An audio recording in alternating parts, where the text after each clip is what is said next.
ভাই টি-20 ওয়ার্ল্ড কাপের মধ্যে হোস্ট কান্ট্রি কি হয়ে জায়গা, কোনো হোস্ট কান্ট্রি চ্যাম্পিয়ন হতে পারে না।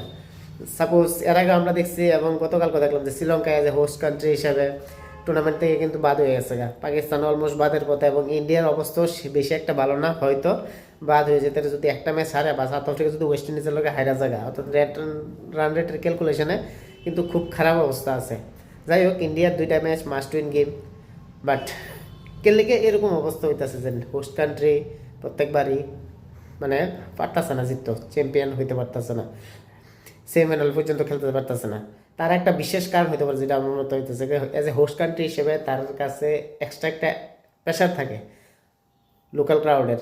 প্রত্যেকেই চাই নিজের মাঠের মধ্যে নিজেদের প্লেয়াররা সেরা খেলুক, বাট এন্ড অফ দ্য ডেতে তারা কিন্তু সেই নিজের সেরাটা দিতে পারে না। যেমন ভারত বায়োলেটাল সিরিজে এত সুন্দর খেলছে, কিন্তু একটা ম্যাচ হারানোর কারণে এবং বাজেভাবে হারানোর কারণে কিন্তু ইন্ডিয়ার অবস্থা এখন কোয়েশ্চেন মার্কের মধ্যে হয়ে আছে। সেখানে পারবো কি না পারবো এটা হচ্ছে দেখার বিষয়।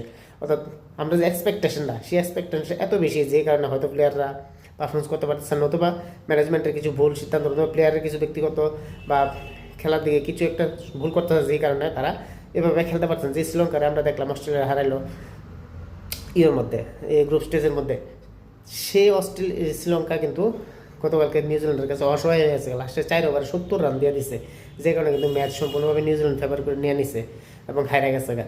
অর্থাৎ শ্রীলঙ্কার মাঠের মধ্যে শ্রীলঙ্কার হারানো কিন্তু খুব টাফ ব্যাপার।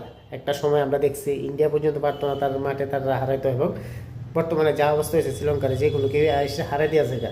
এবং জিম্বাবু যে টিম যারা অস্ট্রেলিয়া হারেছে এবং শ্রীলঙ্কার হারেছে, জিম্বাবু কিন্তু আজকে ইন্ডিয়ার লোকের যে ম্যাচ করে এর মধ্যে কিন্তু চ্যালেঞ্জ দিতে পারে, ডেফিনেটলি চ্যালেঞ্জ দিব। ওয়েস্ট ইন্ডিজের লোক হারছে ঠিক আছে, খারাপ হবে, বাট জিম্বাবু কিন্তু ভারতের ডেফিনেটলি এখানে হারানোর চেষ্টা করবে, কেন জিম্বাবুর অবস্থা বেশি একটা ভালো না। 2 ম্যাচ যদি জিততে পারে, 1 ম্যাচ অলরেডি হারিয়ে গেছে, তাহলে কিন্তু জিম্বাবু এখানে যাওয়ার সম্ভাবনা আছে। দেখা যাক এবার কি হয়, বাট এটা খুবই খারাপ লাগে যে হোস্ট কান্ট্রি হিসাবে শ্রীলঙ্কা বাদ হয়ে গেছে গা, পাকিস্তান অলমোস্ট বাদ, এশিয়ার টিম প্রায় বাদের খাতার যেতেছে গা। কোনো এশিয়ান টিমই এবার হয়তো সেমিফাইনালে থাকতো না যদি ইন্ডিয়া আজকে হারা জায়গা, বা সাউথ আফ্রিকা যদি ওয়েস্ট ইন্ডিজের হারা জায়গা। দেখা যাক কি হয়।